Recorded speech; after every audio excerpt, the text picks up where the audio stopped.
Hey, what's up guys, Mike here, and today is gonna be a special shoe review. So this is actually a collaboration between Nike and Undefeated.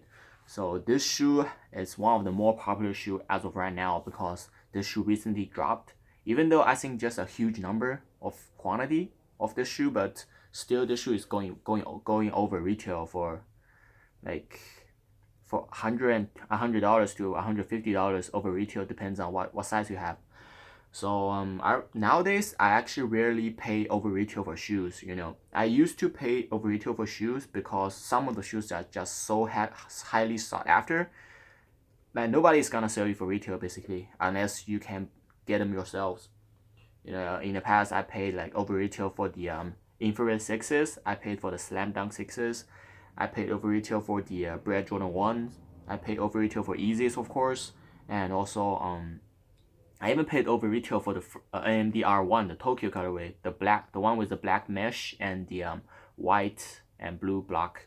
So, but nowadays, like in 2017, the market is so flooded with different colorways, different models. You have Jordan retros, you have like even Puma is trying to get in, and you have Adidas, of course, with the like 1,000 different colorways of AMDs, like Ultra Boost and stuff. So you can find a lot of gem for like under retail, but this shoe, when I first saw it, I was like, this shoe is so freaking dope, and I'm gonna try to get it. But unfortunately, I struck out. But eventually, I picked this up for 300 bucks, and it is in my size. So let me get into the box first. So this is the box is pure black with Nike print in the front, also in black. And on the side, you have this Nike Undefeated logo. You have the 5 stripes and also the Undefeated. And on the tag, this says Nike Air Max 97 OG Undefeated. And the colorway is black, speed red, George, and green. Speed red, George, green. Oh, okay. And the retail price is 180, and I got these for 300 bucks, which is a little bit over retail, but well, you gotta do what you gotta do. So let me slide this box open. I maybe you guys already heard this from like a thousands like other like shoe reviewer already, but this shoe, when I first saw this image online, I was like, this shoe reminds me so much of Gucci shoes. Like I know this is not Gucci. I know like you guys probably already tired of like hearing people say this is Gucci, but this color, I know Gucci doesn't own the rights to use green and red and black, but it's like it's so iconic. It's an iconic color for Gucci. I don't think it's a bad thing. It's not a knockoff Gucci, but it's okay to have this kind of vibe. Because I have a pair of Gucci shoes right here. The colorway is very similar. It's just that a Gucci shoes have this like kind of iconic like branding right here.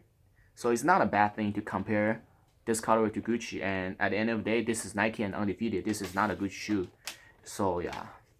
So I don't think it's a bad thing. Like people are saying like, oh, why do you keep saying this is Gucci when it's not?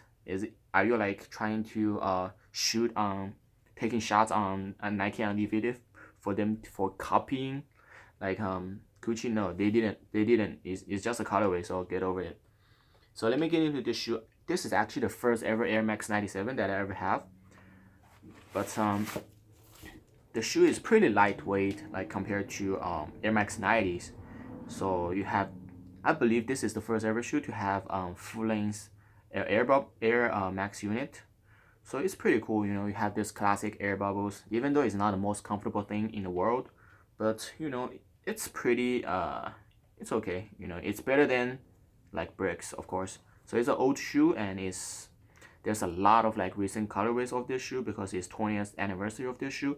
So you have the Ricardo Tisci one, which I almost bought up until like I heard people say how hard it is to put on your feet every time you have the unlaces. So I was like, okay, even though I really want to try one, but I'm not gonna put a sugar. And then I saw the silver bullets, and the silver is not really my thing. I wear like 80% black, so I'm waiting for the perfect black Air Max 97. Then I saw these. I was like, I have to get these, but unfortunately I struck out, so I have to pay over retail. So back into the shoe. So the first hit, of course, the most obvious color is this stripe right here, and you have this undefeated small print all over the shoe, from the toe box to the back. And then the second thing would be the red swooshes.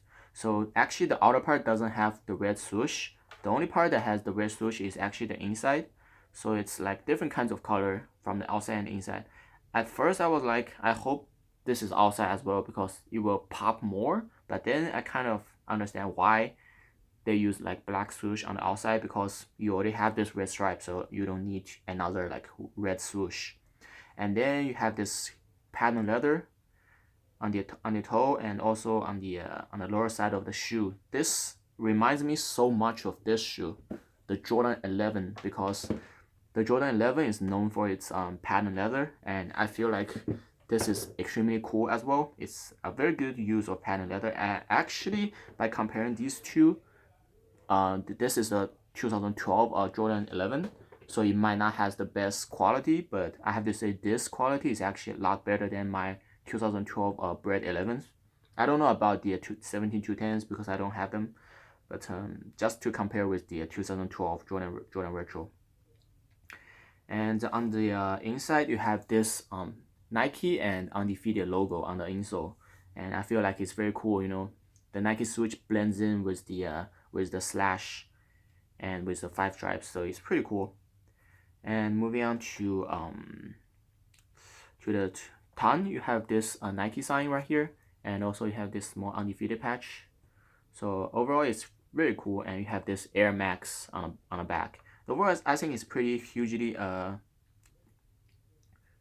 pretty good shoe. And you know, Air Max 97 has this kind of wavy pattern. Maybe from side, it's like, I think most people will agree this actually looks pretty cool. You know, it blends in with the pattern leather. The wave is actually pretty cool. But a lot of people are complaining about, not complaining, but I asked a lot of my non-sneakerheads about this shoe, and a lot of them say that the toe box is kind of ugly because they are not used to having this kind of pattern right here, and also you have this red and green stripe over here, and it might not be the best look, but after I put them on feet, I might get into this, because as far as right now, I think this shoe, looking at this sideways, is better than looking at this in a bird's eye view. So, well, it's just my 2 cents, and still it doesn't change the fact this is a dope shoe. So it's just that I think maybe it takes some time to get used to, but nonetheless, I feel like it's extremely dope. And moving on to the outsole is actually pretty damn hard with a lot of grooves, and you have this, and it's cool that also has this red line right here and also the green line on the back. It kind of resembles the color scheme, even though on the outsole, like, people barely will notice it, but it's just something to be there, so it's cool. But one thing that is a pretty funny is that it actually has a protruding out air bubble. I'm not sure if this is connected to the whole thing. If it is the case, I hope I will never step on thumbtacks on this part. Otherwise, the Air Max bubble is gonna pop. So I would never want that to happen. So overall, I think this shoe is pretty dope. $300, even though, you know, it's on the expensive side, but it's nothing compared to the expensive side. It's on the it's not as expensive as Easy. I know Easy is actually pretty cheap right now. You know, this shoe, if you add like $100 and $200, you can probably get it Easy, but it's just different. You know, I have to be honest, I like the vibe of this shoe a lot. It's actually, I like these more than my Easies. So these might not be more hyped compared to the Easies. This might not be as comfortable, but for me, this just goes better with my outfit. So I really like this shoe, and I feel $300, you know, I think it's worth it for this shoe, and I'm really happy that I got these in my size. So yeah, hope you guys enjoyed the video and ask me any question about this shoe, and hope you guys enjoyed it, and see you guys next time. Thanks.